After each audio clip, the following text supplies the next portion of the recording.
This is crazy. This wasn't on my wish list. Just bought it on a whim.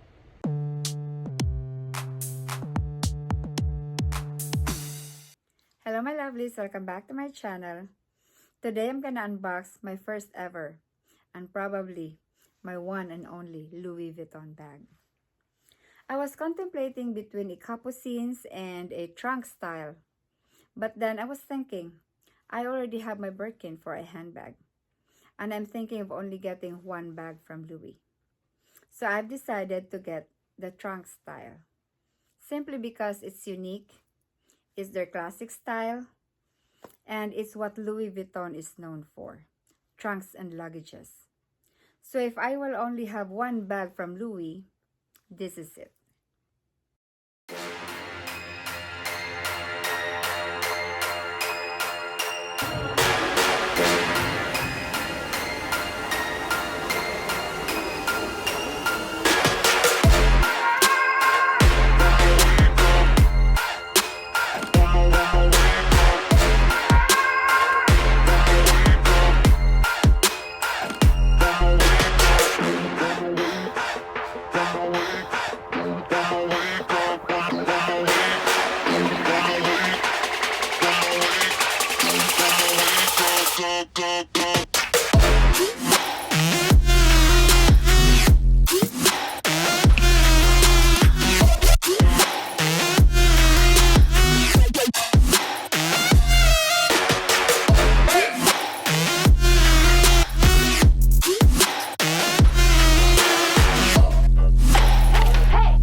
Thank you for watching. I hope you enjoyed this video.